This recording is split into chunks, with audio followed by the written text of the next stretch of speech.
Bismillahirrahmanirrahim. Assalamualaikum warahmatullahi wabarakatuh.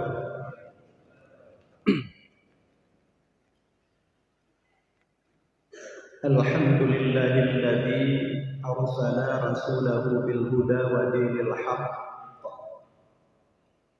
liyudhhirahu 'alad dini kullihi. Arsalahu basyiran wa nadhiran wa da'iyan ila Allahi bi'idnihi wa sirajan munira. Asyhadu an la ilaha illallah wahdahu la syarika lah wa asyhadu anna sayyidana Muhammadan abduhu wa rasuluh. Allahumma salli wa sallim wa barik ala sayyidina Muhammad wa ala alihi wa ashabihi ajma'in. A'udzu billahi minasy syaithanir rajim. Bismillahirrahmanirrahim. Laqad kana lakum fi rasulillahi uswatun hasanah liman kana yarjullaha wal yawmal akhir liman kana yarjullaha wal yawmal akhir wa dzakarallaha katsira. Wa qala an-nabiy sallallahu alaihi wasallam, innama bu'istu li utammima makarimal akhlaq. Sadaqallahul azim. Wa balaghan nabiyyul habibul karim as-sabirin walhamdulillahi rabbil alamin. Sidang jamaah subuh yang dirahmati Allah, syukur alhamdulillah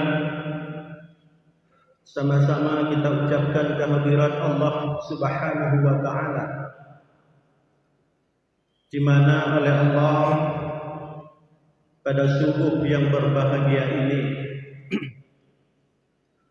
Allah masih memberikan kita kesehatan, kesempatan, bahkan petunjuk daripada Allah Subhanahu wa taala, sehingga kita bersama sama-sama menghadiri salat subuh secara berjamaah di masjid tercinta ini.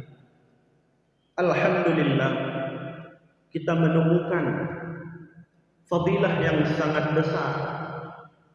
Yang pertama, fadilah salat subuh tepat waktu. Yang kedua, fadilah salat subuh secara berjamaah. Dan yang ketiga, fadilah tempat, di mana tempat salat yang paling bagus, tempat salat yang paling dicintai oleh Allah Subhanahu wa taala adalah masjid, tempatnya sujud, tempat bersujud kita semua kepada Allah Subhanahu wa taala. Kemudian salawat bernadakan salam, mari sama-sama kita haturkan ke pangkuan alam Nabi besar Muhammad sallallahu alaihi wasallam, di mana oleh beliau telah mengubah dunia ini dari alam kebodohan kepada alam yang penuh dengan ilmu pengetahuan, telah mengubah pola pikir manusia dari alam dan telah membawa umat manusia dari alam menyembah berhala kepada alam yang menyembah Allah Subhanahu wa taala.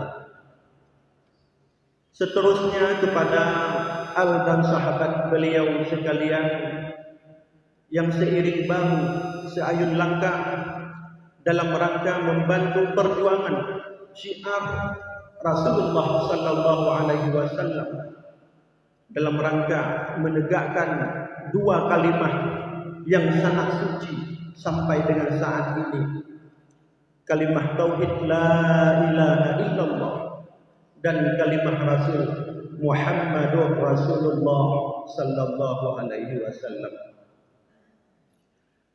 Tidak lupa pula salawat dan salam kepada ulama, baik itu ulama mutaqaddimin, ulama mutaakhirin, dan ulama-ulama yang muktabar yang masih ada di permukaan bumi Allah Subhanahu wa taala.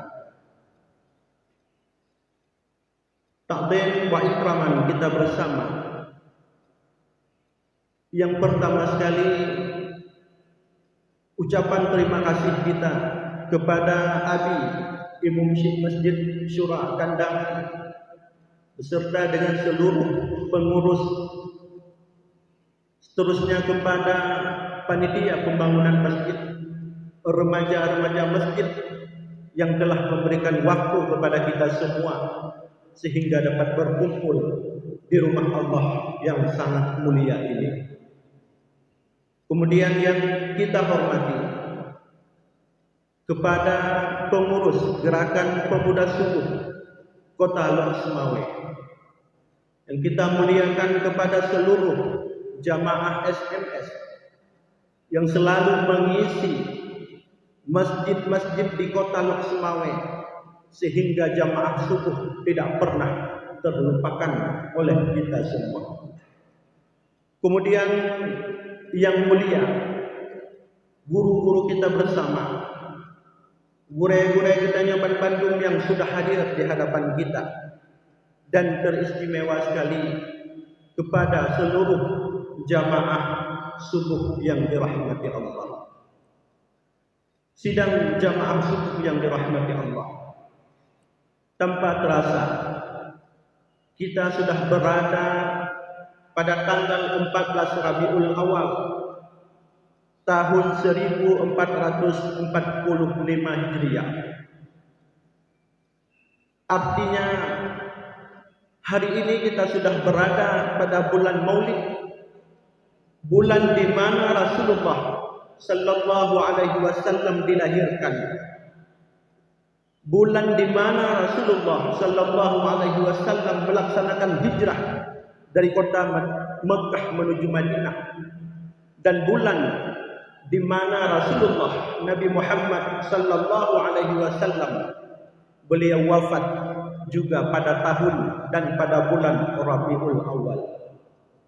Maka oleh sebab itu, mari jamaah sekalian,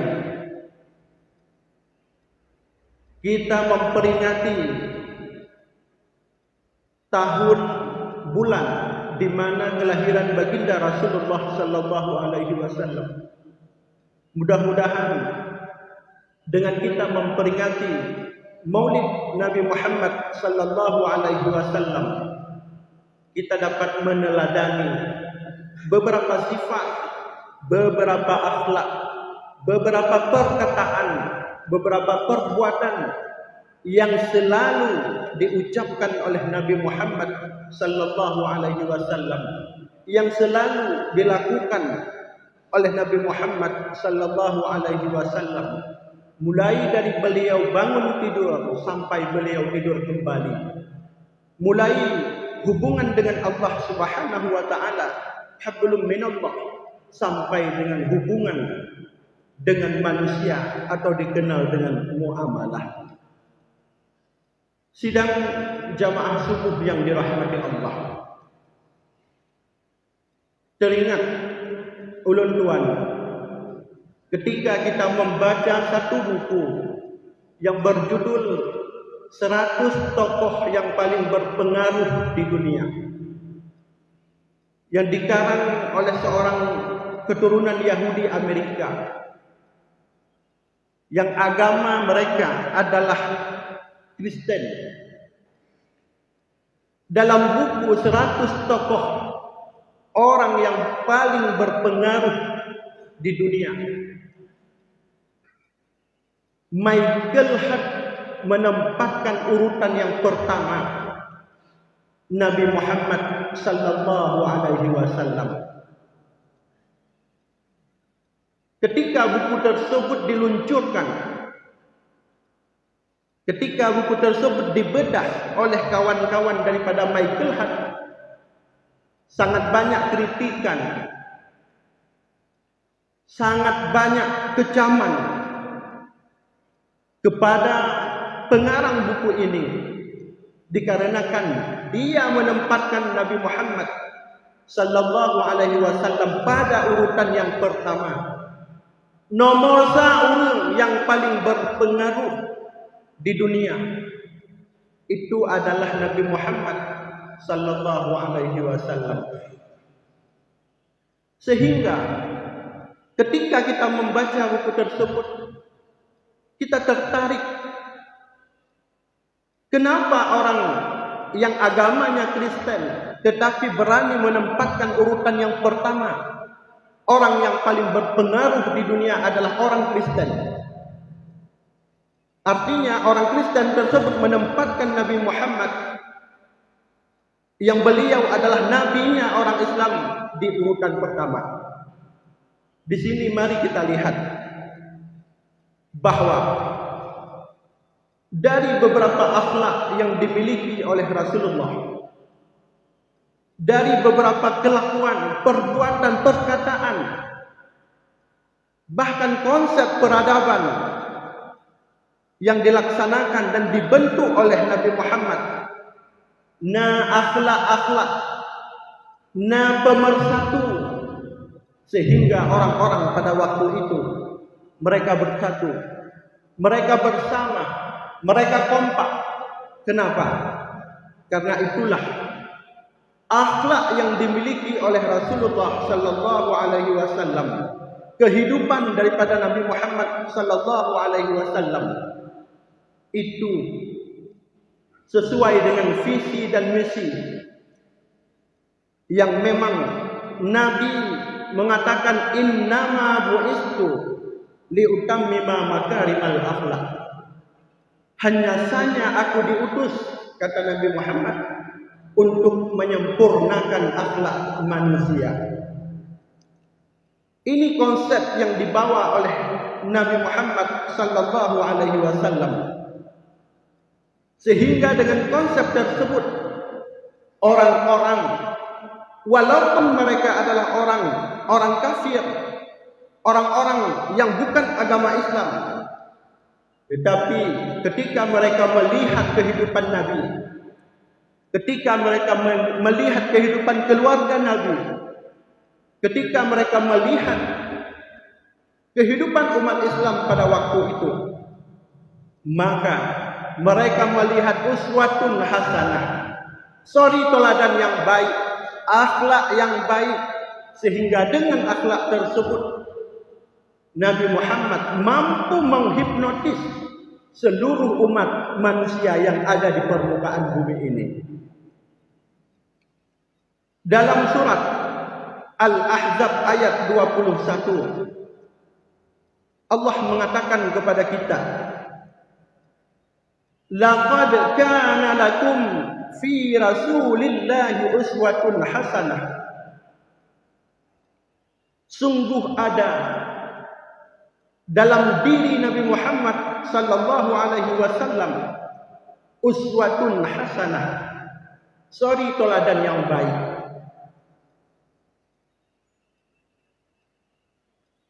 Allah mengatakan dalam surat Al-Ahzab, gepegah baktanya Oban Bandung, bahwa Nabi Muhammadnya adalah uswatun hasanah, suri teladan yang baik. Ketika beliau berbicara, tidak pernah menyinggung perasaan orang lain. Ketika beliau berjalan, tidak pernah menyinggung perasaan orang lain. Beliau itu tidak berjalan dengan membusungkan dada, tidak sombong. Karena Rasul tahu betul, wala tamshi fil ardi maraha. Jangan pernah kita berjalan di permukaan bumi Allah ini maraha, dengan penuh kesombongan. Ada sesuatu yang lebih di dalam diri kita, maka jangan pernah kita berjalan dengan kesombongan, dengan kelebihan yang kita miliki. Karena Allah melarang hal yang demikian. Wala tamshi fil ardi maraha. Jangan pernah kita berjalan di atas permukaan bumi ini maraha, dalam keadaan sombong. Maka ketika Rasul berjalan, orang yang melihat itu merasa nyaman, tenang, senang, galak bukalan. Ketika beliau berbicara, galak terdengar. Orang-orang terpengaruh, terhipnotis dengan gaya pembicaraan beliau. Ketika beliau tidur, tidak pernah lupa dengan doa. Ketika beliau bangun daripada tidur, tidak pernah luput daripada doa. Artinya segala tindak tanduk, perbuatan, kelakuan yang dicontohkan oleh baginda Rasulullah sallallahu alaihi wasallam kepada umatnya adalah kelakuan, perbuatan dan perkataan yang mengandung uswatun hasanah. Suri teladan yang baik. Maka mari pada bulan Maulid ini kita melihat suri teladan, akhlak terpuji yang ada pada diri Rasulullah, sehingga kita dapat meneladani. Ketika kita membuat Maulid, baca berzanji, kemudian dilanjutkan dengan makan bersama, malamnya kita buat dakwah. Mari kita dapat melihat keteladanan, akhlak terpuji, bagaimana sejarah Rasulullah memperjuangkan agama Islam, bagaimana sejarah Nabi mensyiarkan agama Islam dengan akhlaknya yang terpuji. Sehingga ketika Nabi berdakwah dengan akhlak yang terpuji, dengan bahasa yang sopan, dengan gaya tubuh yang sangat lemah lembut, orang-orang berbondong-bondong masuk ke dalam agama Islam. 23 tahun Nabi berdakwah. 10 tahun di kota Mekah, 13 tahun di kota Madinah. Jutaan manusia masuk ke dalam agama Islam. Satu konsep yang dibawakan oleh Nabi adalah uswatun hasanah, suri teladan yang baik, akhlak terpuji yang beliau implementasikan di dalam kehidupan sehari-hari. Rametat urung tamang Islam. Bayangkan dengan dakwah Nabi Nuh. Nabi Nuh berdakwah 950 tahun. Si kurung retuh 50 tahun Nabi Nuh berdakwah. Tetapi waktu yang sangat panjang itu, orang-orang yang mau beriman kepada Nabi Nuh dan kepada Allah Subhanahu wa taala cuma sejumlah 80 orang.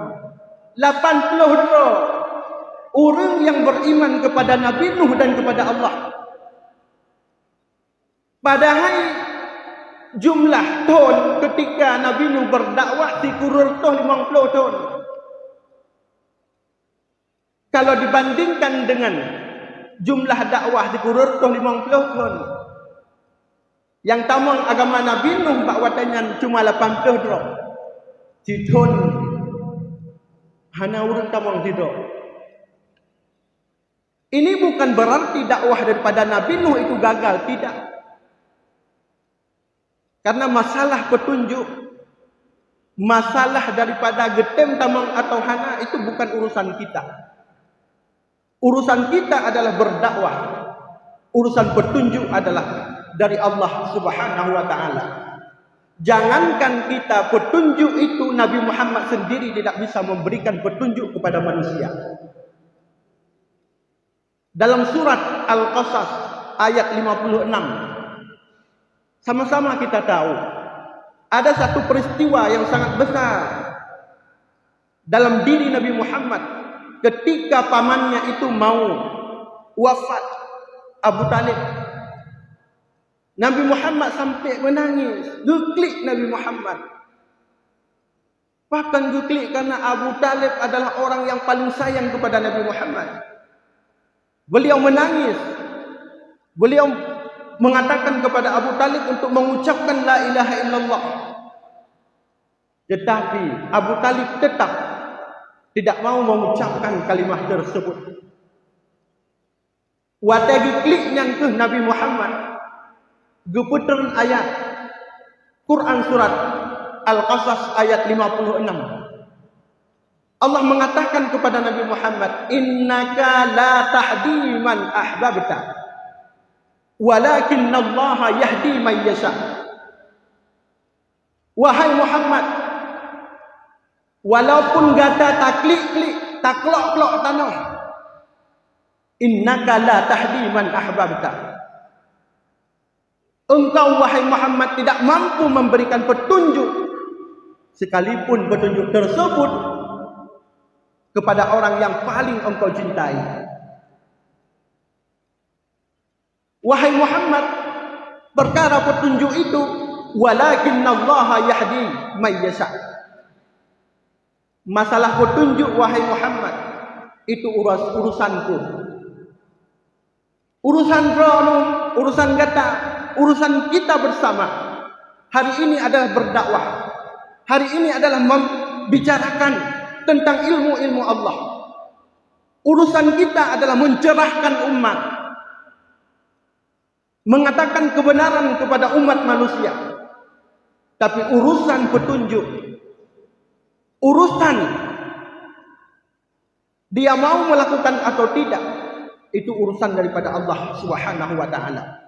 Maka dalam ayat tersebut Allah mengatakan, innaka la tahdi man ahbabta. Wahai Muhammad, sekalipun Abu Talib adalah orang yang paling engkau sayang, tetapi engkau tidak mampu memberikan petunjuk kepada beliau. Karena perkara petunjuk itu perkara yang ada padaku, kata Allah Subhanahu wa taala. Sidang jamaah subuh yang dirahmati Allah. Oleh sebabnya dalam surat Al-Ahzab tersebut ayat 21, mari kita melihat, mari kita meneladani dan mempraktekkan dalam kehidupan sehari-hari. Karena Nabi ketika berdakwah itu selalu memberikan suri teladan. Nabi ketika berdakwah itu memberikan contoh yang paling mulia. Maka oleh sebab itu kita selalu mendengar akhlak itu bukan teori. Itu yang harus kita pahami. Akhlak itu bukan teori, tapi akhlak itu adalah praktek.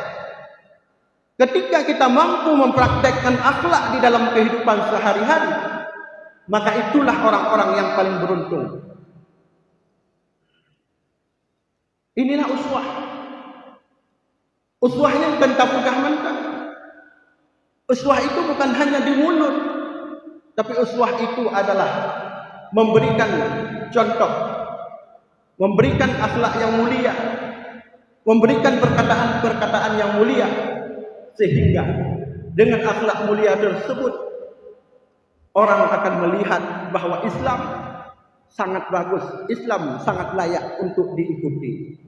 Sidang jamaah subuh yang dirahmati Allah.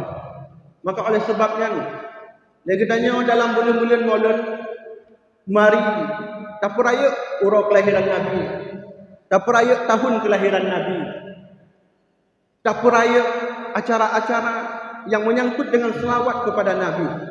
Mudah-mudahan ketika kita melihat Nabi, Nabi tidak pernah melakukan kesalahan. Nabi itu adalah orang yang maksum. Beliau adalah orang yang dijamin masuk surga. Bayangkan dengan kita, orang yang hidup pada akhir zaman, walaupun ada suatu keistimewaan kepada kita semua. Karena pada suatu ketika Nabi Muhammad sedang duduk dengan para sahabatnya, Nabi Muhammad melemparkan satu pertanyaan kepada sahabat. Wahai sahabatku, tahukah kalian siapakah orang yang paling bagus, yang paling mulia di atas permukaan bumi ini? Sahabat menjawab, wallahu a'lamu. Allah itu lebih tahu dan Rasul lebih tahu. Maka Nabi menjawab, orang yang paling baik, yang paling bagus, yang paling mulia di atas permukaan bumi ini adalah orang-orang yang nanti mereka hidup di akhir zaman. Orang-orang yang mereka nanti hidup pada ketika saya telah wafat. Kalau Anda sahabatku, Anda beriman kepadaku, Anda percaya kepadaku, nepatehlon kepada Nabi wajar. Karena aku hidup di sampingmu, hidup dengan kalanganmu. Tapi nanti pada suatu masa, ketika saya wafat, ketika saya tidak ada lagi di atas permukaan bumi ini, mereka mempercayaiku, mereka beriman kepadaku, mereka menjalankan segala amanah-amanah yang pernah aku tuliskan. Urang akhir zaman lagi akhir bak kehidupan tanyo. Dengan Nabi lagi tanyo hana urumpo. Dengan Abu Bakar hana taturi. Dengan Utsman, Ali dan sebagainya, Umar, Fatimah, Khadijah. Kita tidak pernah berjumpa dengan mereka. Tetapi hari ini karena Al-Quran dan hadis, kita percaya bahwa Nabi itu ada, Abu Bakar dan para sahabat itu ada, Fatimah itu ada, Aisyah itu ada, Khadijah itu ada. Kita beriman kepada mereka. Kita membaca sejarah-sejarah mereka. Kita melihat bagaimana kehidupan mereka. Sehingga dengan akhlak-akhlak yang mereka praktikkan pada ketika masa hidup mereka, kita ambil sebagai contoh teladan. Inilah orang yang paling mulia, kata Nabi kepada para sahabat. Orang-orang yang merumpok dengan long wajar mulia, karena mereka mendengarkan langsung ilmu daripadaku. Tetapi ketika akhir zaman mereka tidak pernah melihatku, tetapi mereka menjalankan ajaran yang pernah aku bawa. Inilah orang yang paling mulia di sisi Allah. Sidang jamaah subuh yang dirahmati Allah. Oleh sebab itu, akhlak mulia itu mari kita tanamkan mulai dari sekarang. Akhlak terpuji itu kita tanamkan di dalam masyarakat. Ketika seorang pemimpin mampu menerapkan pola hidup akhlak mulia, maka rakyatnya insya Allah akan mengikuti bagaimana jalan kehidupan daripada pemimpin tersebut. Namun ketika pemimpin tidak mampu menjalankan akhlak yang mulia, maka begitulah kehidupan daripada rakyat-rakyatnya. Kita doakan kepada Allah Subhanahu wa taala. Kita semua ini diberi hidayah oleh Allah Subhanahu wa taala. Getanya Bandung diberi petunjuk oleh Allah Subhanahu wa taala. Mudah-mudahan dengan petunjuk yang diberi oleh Allah Subhanahu wa taala, sisa-sisa kehidupan getanya kita terjauh daripada perbuatan-perbuatan dosa. Kita terjauh daripada akhlak-akhlak yang tercela. Kemudian Allah dekatkan diri kita dengan Allah Subhanahu wa taala. Mudah-mudahan dengan ibadah-ibadah, dengan akhlak-akhlak yang kita contohkan kepada Nabi Muhammad sallallahu alaihi wasallam, kita dapat menempuh kehidupan ini sesuai dengan syariat Allah Subhanahu wa taala, sesuai dengan apa yang diperintahkan oleh Nabi Muhammad sallallahu alaihi wasallam. Jangankan melakukan akhlak tercela, sedikit saja yang haram tidak akan kita makan, sedikit saja perbuatan yang dilarang oleh Allah Subhanahu wa taala tidak akan pernah kita akan melakukannya. Maka inilah yang harus kita tanamkan dalam hati. Maka kita teringat dengan satu perkataan Abu Athaillah dalam kitab Syarah Hikam.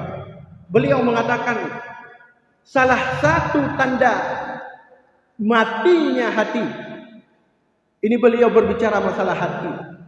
Salah satu tanda hatinya manusia itu sudah mati, mereka tidak pernah gundah, mereka tidak pernah bersedih ketika mereka melewatkan satu amalan yang di situ sangat banyak pahalanya. Wadah ketanyo hana tatume puput ibadah, le ketanyo hana merasa sedih. Itu kata Abu Athaillah dalam kitab Syarah Hikam, itu tandanya hati manusia sudah mati. Dan tanda yang kedua, Abu Athaillah mengatakan dalam kitab Syarah Hikam, tanda mati hati manusia adalah ketika dia bangga dengan segala kemaksiatan yang dia lakukan. Ketika melakukan kemaksiatan, kita bangga kepada sahabat-sahabat kita. Ketika kita menang, waktu main judi bangga. Ketika kita mampu mempraktekkan kemaksiatan kepada Allah Subhanahu wa taala, kita bangga. Itu tanda hati yang sudah mati, kata Abu Athaillah. Maka oleh sebabnya, jauhkan hati kita daripada penyakit hati dan penyakit mati hati. Karena ketika mati hatinya oleh kita ada bacut kesalahan, tidak pernah kita akui lagi. Tapi ketika hati hidup, bacut kesalahan yang kita lakukan, langsung bertobat kepada Allah Subhanahu wa taala. Sebagai penutup, mari kita melihat satu pelajaran dari kisah Ibrahim bin Adham. Beliau adalah salah satu aulia Allah.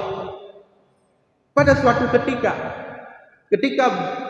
Ibrahim bin Adham berada di kota Mekah, setelah melakukan ibadah, beliau berkeinginan untuk melanjutkan perjalanannya ke Palestina untuk beribadah di Baitul Maqdis.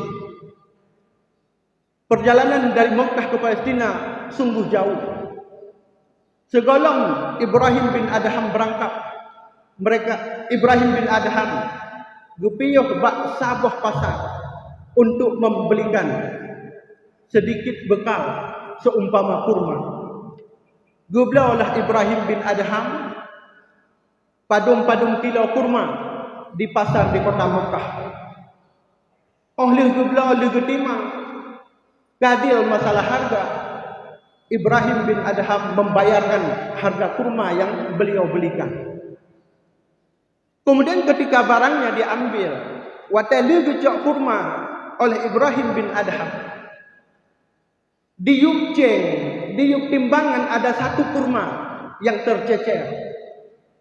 Beliau mengambil, gecok kurmanya oleh Ibrahim bin Adham, gepajuh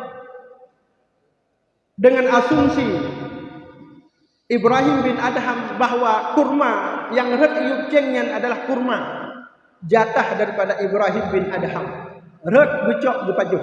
Beliau melanjutkan perjalanan menuju kota Palestina. Dalam hadis dikatakan bahwa perjalanannya itu 4 bulan. Ketika beliau sampai di Palestina, beliau berdoa kepada Allah Subhanahu wa taala. Ibrahim bin Adham adalah orang yang tidak pernah tertolak doanya. Ketika Ibrahim bin Adham berdoa, beliau mendengarkan percakapan 2 orang malaikat. Wahai sahabatku, tahukah engkau itu siapa? Tahu, itu adalah Ibrahim bin Adham. Yang kita tahu bahwa doanya diterima oleh Allah Subhanahu wa taala. Jawab kawannya malaikat, wahai sahabatku, itu dulu urojehnya Ibrahim bin Adham, yang kemudian diterima oleh Allah Subhanahu wa taala. Tapi uronya doa Ibrahim bin Adham hanya diterima. Ditanya oleh sahabatnya, pokok karena dia memakan satu kurma yang bukan haknya.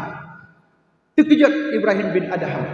Rupanya kurma yang dia makan itu bukan kurma, jatah dia beli. Akhirnya dari Palestina beliau berangkat menuju ke kota Mekah 4 bulan. Cuma dia laki izin untuk bergeridai sini anak kurma yang beliau makan yang bukan haknya.